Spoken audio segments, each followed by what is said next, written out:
Captain Elena Vasquez stood at the viewport of the diplomatic vessel New Horizon, watching the massive structure ahead grow larger with each passing moment. The galactic assembly station stretched across space like a metallic flower, its 12 petals, each the size of a city, connected by streams of light that pulsed with alien energy. After decades of detecting signals from the stars, humanity was finally going to meet its neighbors. Alina adjusted her dress uniform one final time. The weight of an entire species rested on her shoulders today. Behind her, the small human delegation prepared their equipment and documents. Dr. Marcus Chen, Earth's brightest xenobiologist, ran final checks on the translation software. General Sarah Rodriguez reviewed security protocols for what felt like the 100th time. They all knew this moment would define humanity's future among the stars. Captain, we're receiving docking instructions, reported Lieutenant Torres from the navigation station. They're directing us to Peripheral Dock 847. Elena frowned. The central docks were clearly visible through the viewport, bustling with elegant ships of impossible designs. Peripheral Dock 847 was tucked away in what appeared to be a maintenance section. Acknowledged. Take us in. The docking process was smooth, but something felt wrong from the moment they stepped onto the station. The corridors they were led through were utilitarian, nothing like the grand halls visible through transparent sections of the station walls. Their escort, a tall, thin being with crystalline skin and 4 arms, moved with barely concealed impatience. The assembly will see your delegation now, the escort said, through their translation device, its tone carrying an odd inflection that made Elena's skin crawl. Please understand that time has been allocated as a courtesy. The Dominion Alliance rarely entertains developing species. Developing species. The words hit Elena like a slap. Through intercepted communications, humanity had learned that the galaxy was home to 47 advanced civilizations united under the Dominion Alliance. They controlled trade routes, shared technology, and maintained peace across thousands of star systems. Earth's greatest hope was to join this alliance and lift humanity from its struggling existence. The assembly chamber was breathtaking and intimidating in equal measure. Thousands of beings from dozens of species filled a spherical auditorium that defied physics, with delegates seated on platforms that floated at various levels throughout the space. At the center, a massive holographic display showed real-time images of Earth, its wars, its pollution, its poverty. Ambassador Zethkar of the Vorthan hegemony rose from his platform, his serpentine form towering over the human delegation. His scales shifted color as he spoke, a sign of either amusement or contempt in his species. So, Zethkar began, his voice amplified throughout the chamber. These are the humans. The species that wages war over water. The beings that poison their own atmosphere while fighting over resources that could easily be shared. Laughter rippled through the assembly. Not cruel laughter, but the kind reserved for a child who has said something unintentionally amusing. Elena felt her jaw clench, but she maintained her diplomatic composure. Honored delegates, Elena began, stepping forward. Humanity comes before you seeking knowledge, partnership, and the chance to contribute to galactic civilization. We acknowledge our past mistakes, but we believe our diversity of thought and experience could benefit the Alliance. More laughter. A delegate with multiple heads turned all of them toward Elena simultaneously. Contribute? What could a species still divided into competing nation-states possibly offer? You cannot even achieve planetary unity, yet you speak of galactic contribution? Doctor. Chun stepped forward, his tablet displaying humanity's achievements. If I may, we've made remarkable progress in the past century. Our advancement in medicine, technology, and space exploration shows our potential. A floating platform descended. Toward them, carrying a being that looked like living metal. Your fastest ships crawl between planets at a fraction of light speed. Your computers are primitive quantum toys. Your energy production still relies partly on burning fossil fuels. You are by any measure, centuries behind the minimum standard for alliance consideration. Alina felt the weight of every human life pressing down on her. Then help us advance. We're eager to learn, to grow, to become better than we are. The laughter stopped. The chamber fell into a silence that was somehow worse. Zethkar's scale shifted to a deep purple. Help you? He said, his voice dropping to a whisper that somehow carried throughout the vast space. The galaxy has watched your species for 50 years since you achieved radio communication. We have observed your wars, your environmental destruction, your inability to care for your own people. You are not struggling because you lack knowledge. You are struggling because you lack wisdom. Another delegate spoke up, this one resembling a massive tree with consciousness. Your species exhibits classic signs of evolutionary failure. Aggression without purpose. Intelligence without wisdom. Technology without restraint. We have seen hundreds of species like yours across the galaxy. 97% of them destroy themselves before achieving interstellar capability. Elena's hands trembled with barely contained rage. We're still here. We're still fighting. That should count for something. Fighting, Zethkar repeated. Yes, you excel at fighting. Your history is written in blood. Your greatest achievements are born from warfare. Even now, as we speak, your species wages 12 active conflicts on your homeworld alone. The holographic display shifted, showing footage of Earth's current struggles. Refugee camps, war zones, environmental disasters, cities choking under pollution. Elena had to watch her own species' failures, projected for the entertainment of beings who saw them as nothing more than a curiosity. The Dominion Alliance maintains peace across the galaxy through cooperation, wisdom, and advanced moral frameworks, Zethkar continued. We cannot risk introducing a species that might destabilize everything we have built. Perhaps in 1,000 years, if you survive that long, you might develop the maturity necessary for galactic citizenship. Dr. Chen stepped forward again. You're condemning us for our struggles without acknowledging our progress. Every species must have faced similar challenges. How did you overcome them? A new voice spoke from high above, belonging to a being of pure energy contained within a crystalline shell. We overcame them by being better than you are.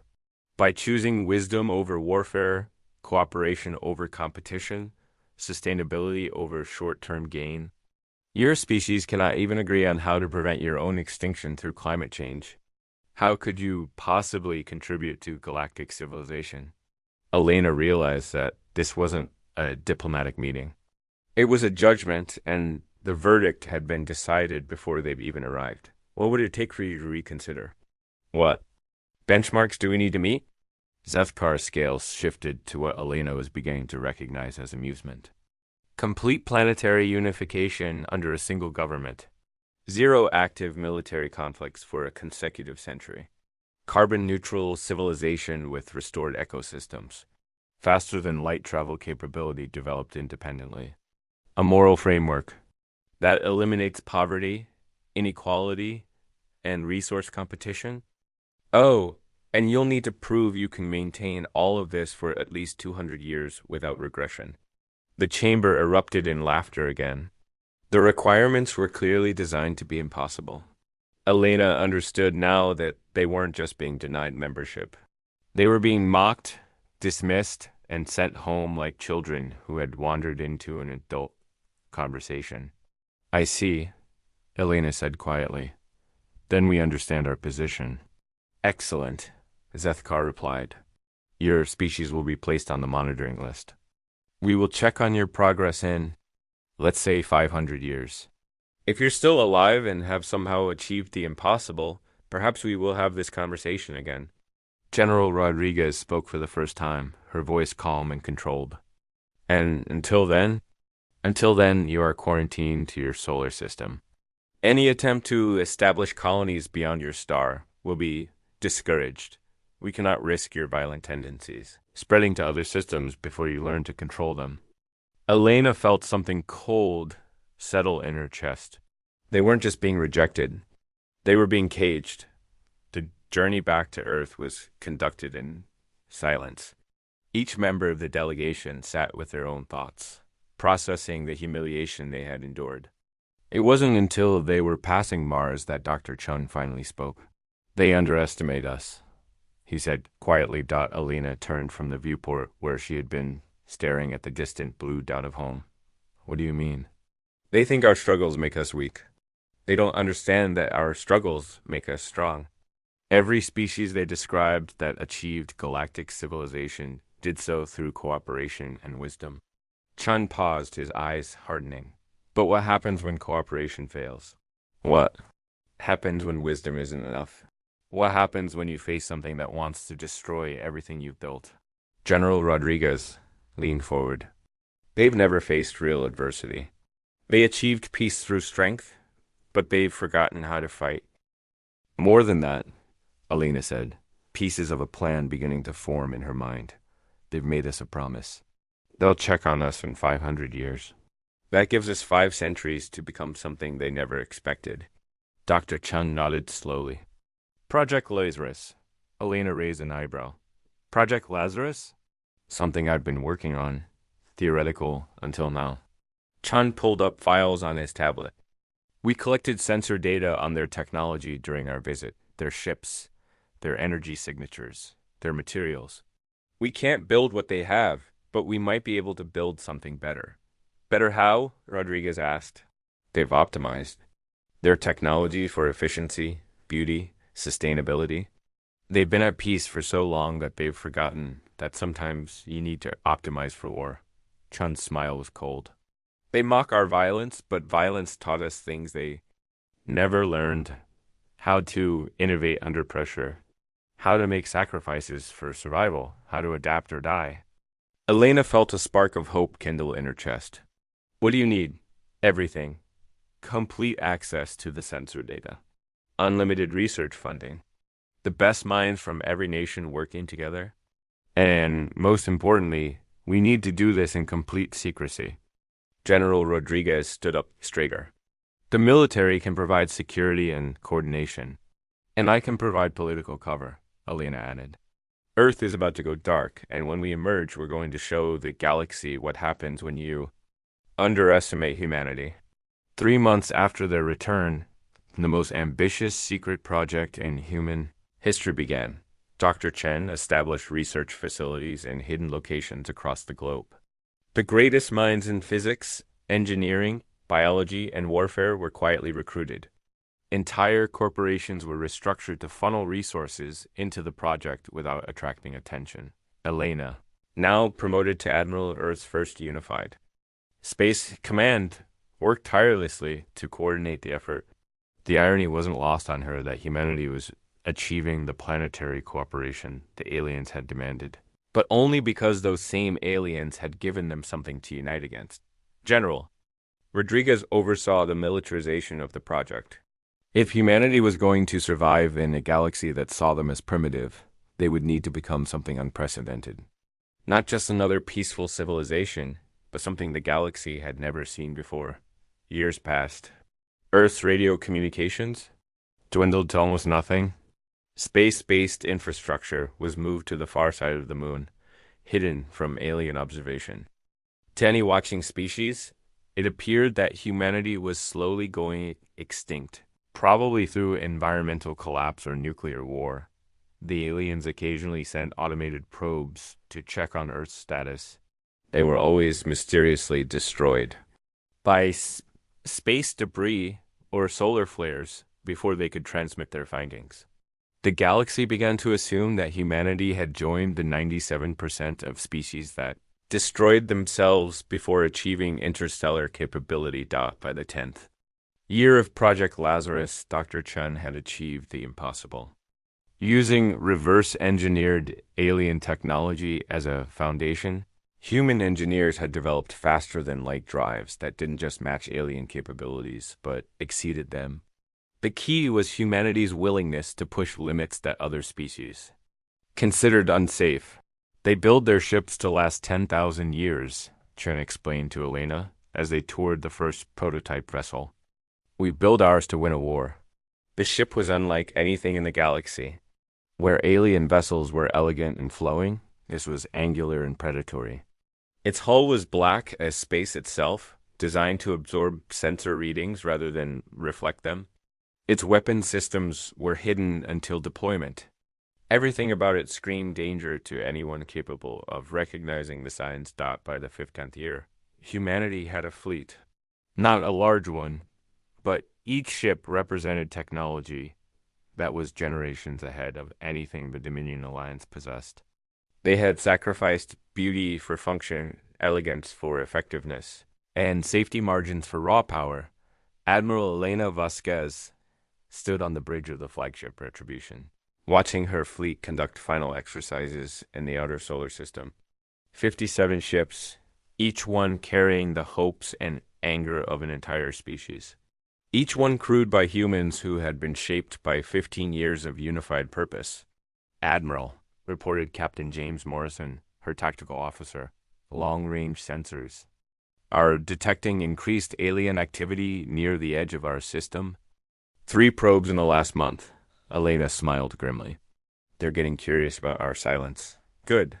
It's time to remind the galaxy that humanity is still here. She activated the fleet-wide communication system. All ships, this is Admiral Vasquez. 15 years ago, we were mocked and dismissed by those who thought themselves our betters. They laughed at our wars, our struggles, our determination to survive against all odds. They never understood that our struggles didn't make us weak. They made us who we are. She paused, looking out at the fleet that represented humanity's greatest achievement and its greatest gamble. Today, we return to the galaxy, not as supplicants begging for acceptance, but as equals demanding respect. They wanted to see what humanity could become when we stopped fighting each other and started fighting for each other. Today, they get their answer. The fleet began to move, 57 black shapes disappearing into faster-than-light travel, leaving Earth's solar system for the first time in human history, not as explorers or diplomats, but as conquerors returning from exile.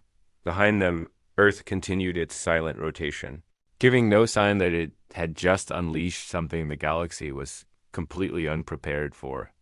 The age of human humiliation was over. The age of human dominance was about to begin. Asterisk. The first sign of humanity's return came not as a transmission or a diplomatic message, but as a shadow. 12 Dominion Alliance worlds across 3 star systems watched their suns dim simultaneously as massive objects passed between them and their stars. For exactly 60 seconds, each world experienced an artificial eclipse before the objects vanished as mysteriously as they had appeared. On the Vorthan homeworld, Ambassador Zethkar felt his scales shift to colors he hadn't displayed in centuries. Fear was not an emotion his species had needed to experience for over 1,000 years. The sensor readings made no sense. The objects had been there, massive and obviously artificial, but they hadn't appeared on any detection grid until they were already blocking the sun. Analysis, he demanded from his science staff. Unknown, Ambassador, replied his chief technician, her crystalline form pulsing with nervous energy. The objects measured approximately 5 kilometers in length each, but they registered no energy. Signatures, no emissions, no electromagnetic footprint at all. They were functionally invisible until they physically blocked stellar radiation. Zethkar S. scales darkened. That's impossible. No known technology can achieve complete sensor invisibility while maintaining structural integrity. Yes, sir. And that's what makes this so concerning. Similar reports flooded in from across the Alliance. Every major world had experienced the same phenomenon. Something vast and invisible had demonstrated the capability to appear anywhere in Alliance space without warning.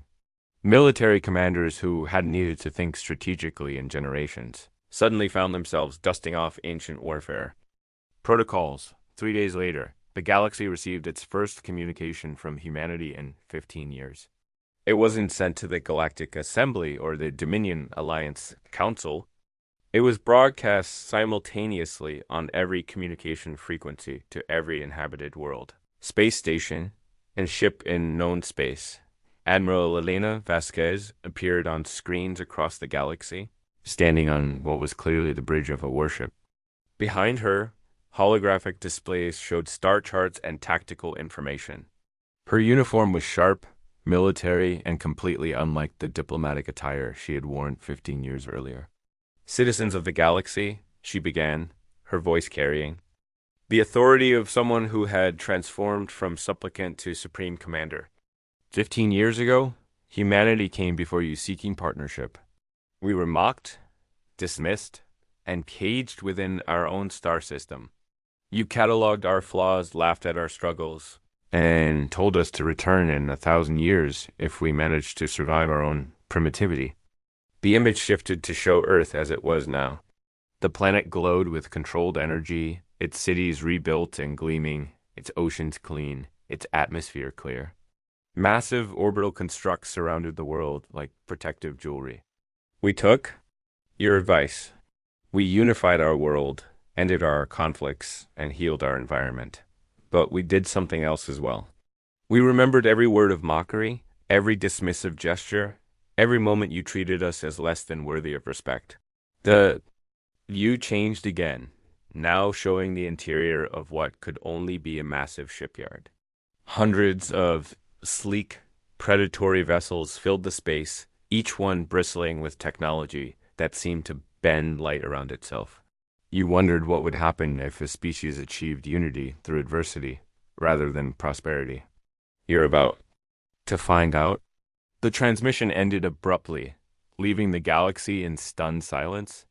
Within hours, emergency sessions convened across every major government. The Dominion Alliance Council was recalled from recess for the first time in 50 years.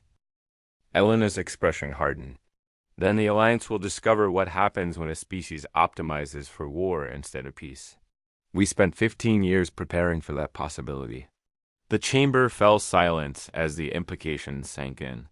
Humanity hadn't just achieved technological parity with the Alliance. They had developed along completely different principles, creating capabilities the Alliance couldn't counter because they had never imagined them. You're threatening the entire galactic order, Zethkar said, his scales showing deep purple fear. No, Elena replied calmly. We're offering to join it, as equals. The choice of how that happens is yours. Captain Morrison's voice came through the quantum link, audible to everyone in the chamber. Admiral, long-range sensors detect the Alliance backup fleet moving into attack formation. Elena nodded calmly. Thank you, Captain. Please transmit tactical data to the delegation so they understand their position. The holographic display shifted to show real-time sensor data from Morrison's ship.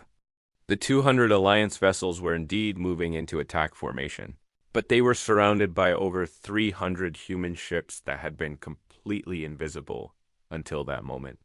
Impressive, admitted the Mechanoid Accord's delegate.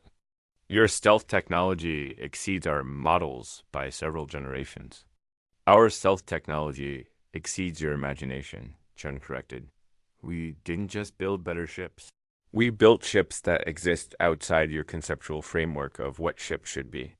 Zethkar stared at the tactical display, watching his species' most advanced warships being tracked and targeted by weapons they couldn't even detect. If hostilities begin... They won't, Elena said firmly. Because you're going to return to the Alliance Council and explain the new reality. Humanity is no longer a developing species awaiting your approval. We're a galactic power with our own territory, our own agenda, and our own definition of acceptable behavior. She stood, her presence somehow filling the entire chamber despite her relatively small size. The Alliance has 3 options. First, recognize humanity as an equal member with full rights and territories. Second, attempt to maintain the status quo and watch your technological and territorial advantages disappear as we continue to expand and develop. Third, choose war and discover that a species that unified through adversity fights very differently from species that achieved peace through prosperity. The ancient's voice resonated through the chamber one final time. And if we choose the third option? Elena's smile returned, cold and absolute. Then the galaxy will learn why humans are the only species to ever threaten the established order and survive long enough to make good on that threat. The alien delegation departed 3 hours later, their ships escorted to the edge of human space by vessels that appeared and disappeared like ghosts. Ambassador Zethkar spent the journey in contemplation, his scales cycling through colors that reflected his churning thoughts. Behind them, Earth continued its rotation, but now it was surrounded by the visible signs of humanity's transformation. Orbital cities, defense platforms, and the sleek shapes of ships that represented 15 years of focused development. The primitive species that had begged for acceptance was gone, replaced by something the galaxy had never seen before. 6 months later, the Galactic Assembly convened for the most significant vote in recorded history. The motion was simple: recognize humanity as an equal member of the Dominion, alliance with full rights and territorial claims. The vote was unanimous, not because the alliance suddenly loved humanity, but because they understood that the alternative was a war they couldn't win against an enemy they didn't understand, fought with weapons they couldn't detect, over principles they had forgotten. Admiral Elena Vasquez received the news aboard the Retribution, now flagship of humanity's expanding fleet. She stood at the same viewport where she had once watched alien ships with wonder and hope, but now her expression was one of satisfied justice. "Admiral," reported Captain Morrison, "the Alliance Council is requesting a formal meeting to discuss integration protocols and territorial boundaries." Elena nodded slowly. "Tell them we'll be happy to discuss terms, as equals."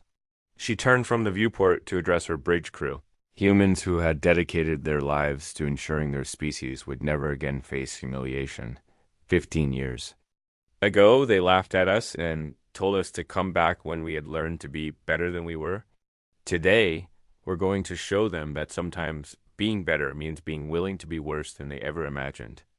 The transformation was complete. Humanity had not just joined the galactic community, they had redefined it.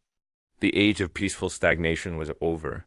The age of competitive advancement had begun, and across the galaxy, every species now understood a fundamental truth that would reshape civilization. Never underestimate. A species that has learned to turn suffering into strength, mockery into motivation, and rejection into revolution. The humans had returned, and the galaxy would never be the same. Asterisk. Ambassador Zethkar stood before the assembled delegates, his scales cycling through colors of confusion and growing alarm. The humans claimed to have achieved planetary unity and environmental restoration. If true, this would technically qualify them for alliance consideration under the accords we ourselves established. Impossible, declared the Ethereal Collective's representative. We have maintained monitoring protocols. Earth showed clear signs of civilizational collapse over the past decade. Unless, interjected the Mechanoid Accord's delegate, they deliberately made it appear so while actually achieving unprecedented development in secret. The implications hung in the chamber like a toxic cloud. A species had not only met their seemingly impossible requirements, but had done so while maintaining perfect operational security against some of the galaxy's most advanced surveillance technology. There was another concern, Zethkar continued. The objects that created the solar eclipses yesterday have been identified. They were ships, human ships, completely undetectable until they chose to reveal themselves. A new voice spoke from the highest platform in the chamber. The ancient of the Celestial Dominion rarely participated in debates, serving more as a living historical record than an active delegate. When they spoke, the entire galaxy listened. In 3 million years of recorded galactic history, only one species has ever achieved this level of technological advancement, through warfare rather than peaceful development, the ancient said, their voice carrying harmonics that made reality itself seem to vibrate. That species wiped out everything within 10,000 light years of their origin before finally destroying themselves. We called them the Devourers. Silence filled the chamber. The Devourers were legend, a cautionary tale told to young civilizations about the dangers of combining advanced technology with aggressive instincts. The humans are not the devourers, Zethkar said, though his scales showed he wasn't entirely convinced. They're simply more advanced than we anticipated. Then let us test that theory, suggested the hive mind's collective consciousness. Send a diplomatic mission to Earth. If they truly seek peaceful integration into galactic society, they will receive our representatives with appropriate honor. Captain James Morrison watched the approaching alien delegation from the bridge of the Silent Justice, one of 12 human vessels maintaining invisible overwatch of Earth's solar system. The aliens had sent an impressive fleet, 50 ships representing a dozen different species, all bearing diplomatic flags and broadcasting peaceful intentions. Admiral, he reported through the quantum communication link, the delegation is entering the outer system. They're heading directly for Earth, no attempt to scan or probe other locations. Elena's voice came back immediately. Are they alone? Morrison consulted his tactical display. Negative. Long-range sensors detect approximately 200 additional ships maintaining position just outside the heliosphere. Military configurations, weapons powered but not armed. They brought backup, Elena mused. Old habits. Very well. Let them approach. We'll give them the reception they gave us. The alien delegation was guided to a docking facility on Luna, humanity's moon. Like everything else the aliens encountered, it was far more advanced than anything they had expected. The moon itself had been transformed into a fortress city, its surface covered with structures that seemed to grow from the rock itself. Ambassador Zethkar led the delegation, his scales showing confidence he didn't entirely feel. The docking facility was elegant, but clearly military in nature.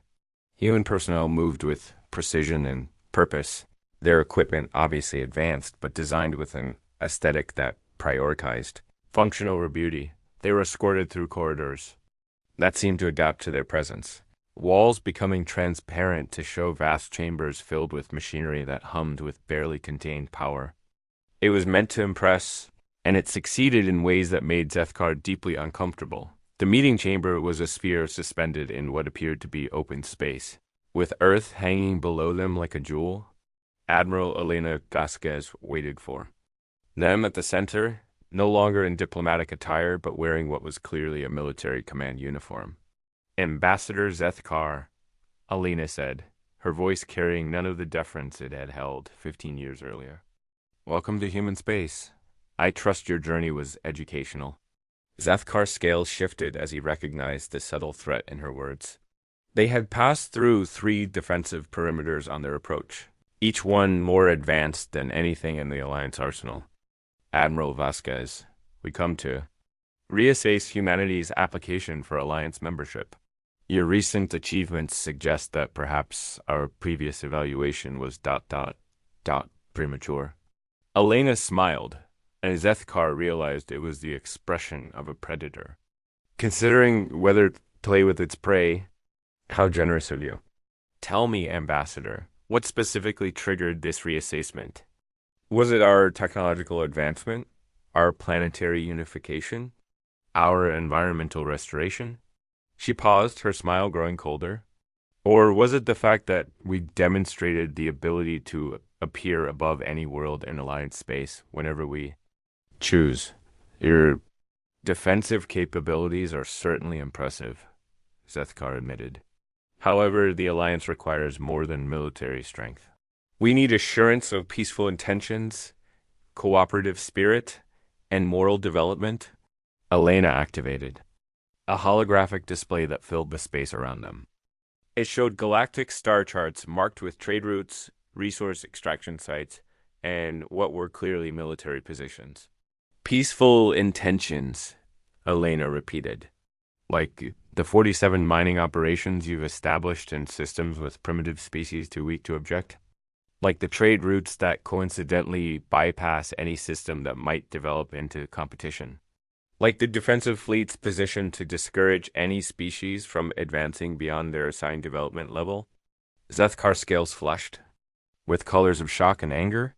Those operations are conducted according to strict ethical guidelines established by the Alliance Council. We provide protection and guidance to developing species. Protection, Alea said, her voice dropping to barely above a whisper. The same protection you offered us. The protection of a cage. The holographic display shifted, now showing detailed intelligence reports on Alliance operations. Mining facilities, weapons caches, surveillance networks, all documented with the kind of precision that could only come from extensive covert observation. You've been watching us for 50 years, Ambassador. Did you think we wouldn't eventually start watching you back? Dr. Marcus Chen materialized in the chamber via holographic projection, his appearance causing several of the alien delegates to step backward. His integration with human technology had progressed far beyond what any Alliance species had achieved. The Alliance maintains control through technological superiority and economic dependence, Chan announced, his voice carrying harmonics that seemed to resonate in the alien's bones. You prevent species from advancing by controlling access to resources and knowledge, maintaining a stable hierarchy with yourselves at the top. That's an oversimplification, protested the ethereal collective's representative. We maintain stability and peace. You maintain stagnation, Elena corrected. A peaceful, stable prison where every species knows their place and one challenges the established order. She gestured, and the display changed again, now showing projections of galactic development under different scenarios. In the 15 years since your rejection, human space has expanded to encompass 47 star systems. We've established colonies, built infrastructure, and developed technologies you didn't think possible. We did this while completely avoiding detection by your surveillance networks. Zethkar felt his confidence crumbling. 47 systems? That's impossible. We would have detected ... would you? Elena interrupted. Your detection networks are designed to find species that develop along the same paths you did. Peaceful expansion, gradual technological advancement, cooperation over competition. You never considered what would happen if a species developed specifically to avoid your notice. General Sarah Rodriguez stepped forward, her presence adding another layer of menace to the gathering. Every human ship, every human colony, every human technological advancement has been designed around a single principle. Never again will we be helpless. The alien delegates exchanged glances, their various forms of communication creating a buzz of nervous energy in the chamber. What do you want? Sethkar asked finally. Elena's smile returned, but now it held genuine warmth instead of predatory. Calculation? What we've always wanted. Respect. Recognition. The right to exist and grow without permission from those who think themselves our betters. She gestured again, and the display showed a new star chart. Human territory was clearly marked, along with projected expansion routes that carefully avoided existing alliance claims. We're not here to conquer your worlds or destroy your civilization. We're here to claim our place in the galaxy as equals, not subjects. And if the alliance refuses to recognize these claims, asked the ancient, their voice carrying across space through some form of quantum communication,